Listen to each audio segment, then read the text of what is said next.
Mga kaibigan, handa na ba kayong kilabutan sa gabing ito? Ang kwentong ibabahagi ko sa inyo ay tungkol sa isang nilalang na kilala bilang halimaw ng Antipolo. Isang kwentong hindi lang basta-basta dahil ito'y mismong naranasan ng ating bida. Isang gabi nagising si Paolo sa isang kakaibang ingay at narinig ang pabulong na boses mula sa bintana. Paolo, Paolo, ang sabi ng boses. At dito nagsimula ang kanyang nakakatakot na pakikipagsapalaran na magpapakilabot sa inyong mga balahibo. Kumusta po sa lahat ng mga tagahanga ng Pinoy Horror dyan? Salamat sa inyong oras at pagnanais na pakinggan ang aking kwento. Ako nga pala si Paolo. Nakatira ako sa isang kondominium dito sa Makati kung saan ako lumaki at nagtrabaho. Simple lang ang buhay ko. Nagtatrabaho sa isang opisina at madalas na nag-i-internet sa gabi. Mahilig din akong magbasa ng mga kwentong kababalaghan online, kaya't hindi na bago sa akin ang mga kwentong katatakutan. Pero ang kwentong ito kakaiba dahil ako mismo ang nakaranas. Madilim ang paligid ng aking kwarto, tanging ilaw mula sa poste sa labas ang nagbibigay liwanag. 3:00 ng madaling araw. Tahimik ang buong kondominium sa Makati. Bigla akong nagising dahil sa isang kakaibang ingay. Akala ko'y panaginip lamang, ngunit nang marinig ko ang isang pabulong na boses mula sa bintana, kinilabutan ako. Paolo, Paolo, ang bulong ng boses. Parang kilala ko ito mula sa mga kwento sa internet, ang halimaw ng Antipolo. Habang tumutulo ang malamig na pawis sa aking noo, napagtanto ko na hindi ito basta-bastang biro. Tumayo ako at sinilip ang bintana, ngunit wala akong nakita. Ang kilabot na dulot ng boses na iyon ay nagpatibok ng aking puso ng mabilis. Lumipat si Clarita kasama ang kanyang kaibigang si Alfonso at kapatid na si Carlos sa isang bagong subdivision sa Antipolo. Ang lugar ay tahimik at tila normal ang lahat. Isang gabi, pauwi si Clarita mula sa trabaho. Habang naglalakad siya sa madilim na kalsada, hinarang siya ng mga siga. Nagmamadali siyang umiwas, ngunit naramdaman niyang may panganib na nag-aabang.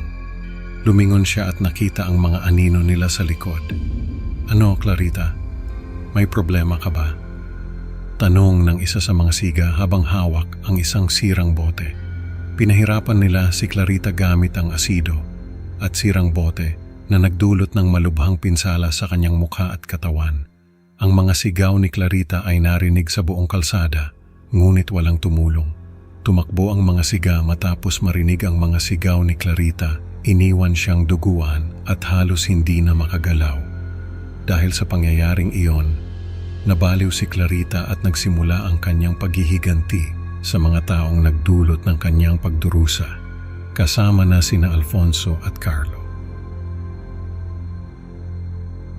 Nung una kong nakita ang larawan ni halimaw ng Antipolo, kinilabutan ako. Walang ilong, maputla ang balat, permanente ang ngiti at madilim ang buhok.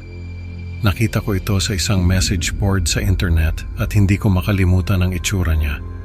Isang gabi habang nag-i-internet, lumitaw na naman ang larawan sa isang viral na YouTube video mula sa Pilipinas. Totoo kaya ito? Tanong ko sa sarili ko habang tinitingnan ang nakakatakot na larawan.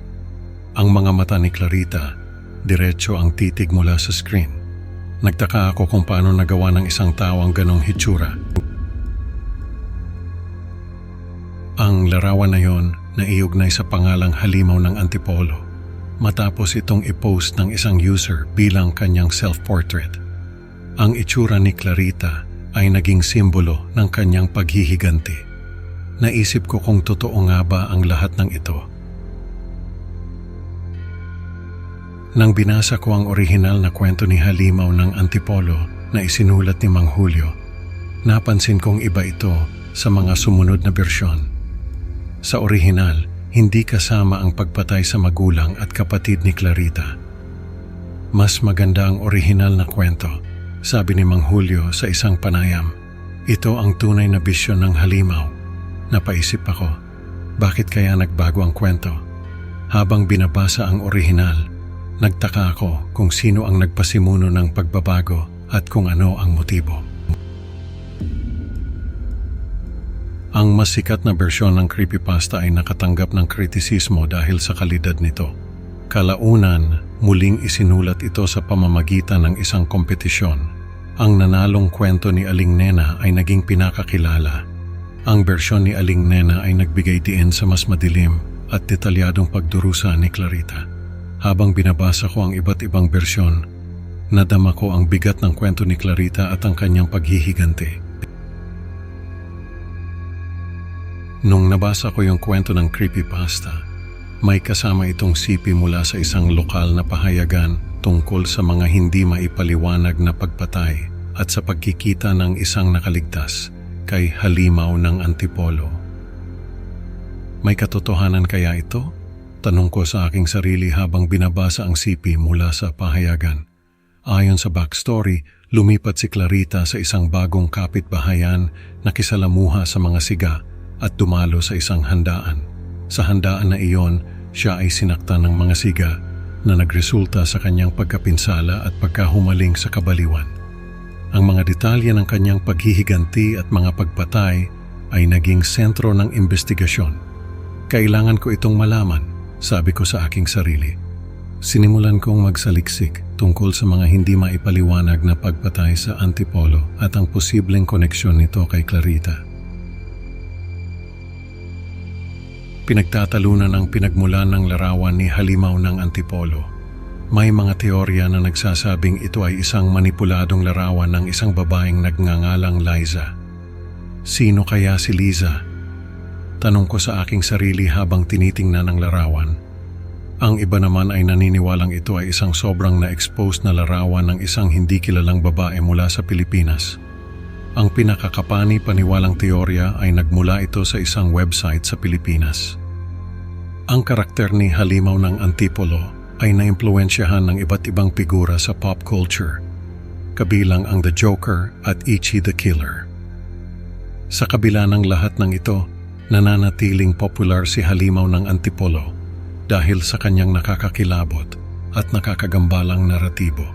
Inaangkin ni Mang Julio ang orihinal na lumikha ng halimaw ng Antipolo na ang sikat na bersyon ng kwento ay fan fiction at inaanyayahan ang mga mambabasa na basahin ang kanyang orihinal na kwento para sa tunay na bisyon ng halimaw ng Antipolo.